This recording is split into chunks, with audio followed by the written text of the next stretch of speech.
think it was because of Ray and the character, and I think that he, you know, I feel like I just kind of got at a part of my life that I felt very connected to him. Ray was definitely the reason I wanted to be a part of it. I love Stephen King novels that get adapted into movies. I love The Shining. I watched Stand By Me before doing this, and it felt so kind of, there was stuff that I felt was similar. They're younger, so that plays a part of it, but there's a love, there's a male friendship love that I find to be so nice to watch, and I wanted to do that with this, for sure.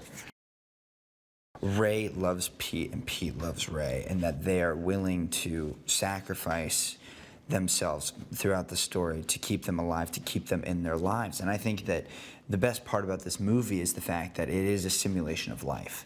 And it is a simulation of what you go through throughout your entire life. Your birth, you start the long walk, and you make friends, and you find loved ones, and you try to keep the people that you want to keep in your life as firmly as possible, and you don't let go.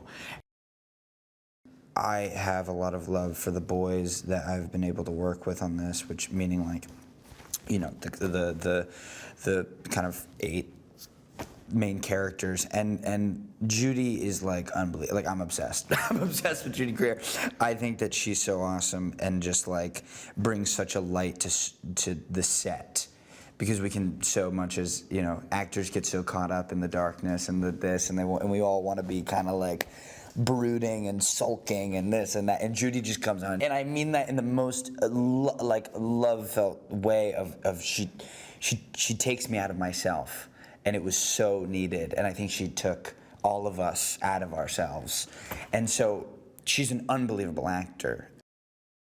Mark Hamill's an incredibly talented actor. I haven't really spoken with him much, and or had a lot of, you know, intimate scenes, and I'm kind of spending a lot of the time trying to hate him. And it's really hard for me to hate someone who I've seen him talk and hear him talking. He's a very sweet guy. David's my partner in crime. David's is a ridiculously talented actor, and he does it with so much empathy, so much compassion, so much kind of selflessness. And I think that David is someone who has a lot of selflessness, and I think that it shows in Pete.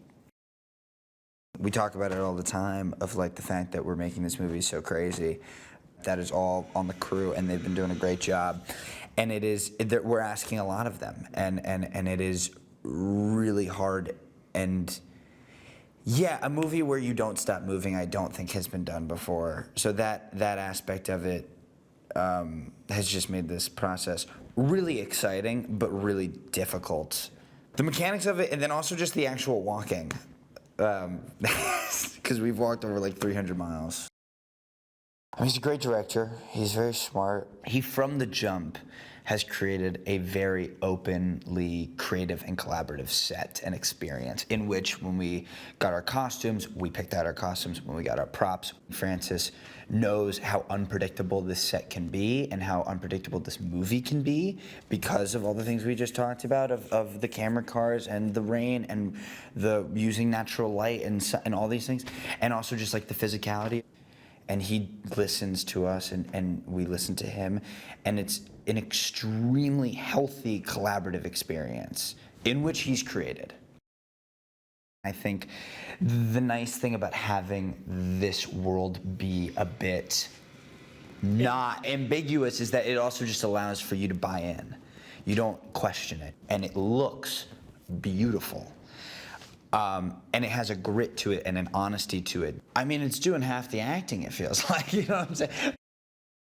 I mean, Doug does my makeup, and Zinka does my hair, and yeah, it's effortless what they're doing. It's really kind of awesome, and really, I'm someone who doesn't love to be in a hair and makeup chair, but on this, I told Doug this the first time we started, I was like, I'm gonna give over to you.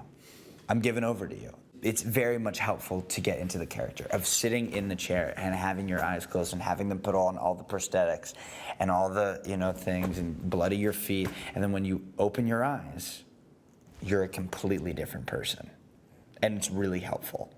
So it looks great on screen. That's all been awesome. But I applaud Doug for giving that to me as well.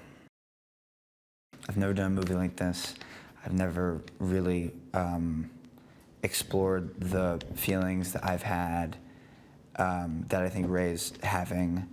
And I think for a long time I was always really scared about it. And I think that what this movie means a lot to me. I hope it shows. It's a moment in my life that I don't think I'll ever forget.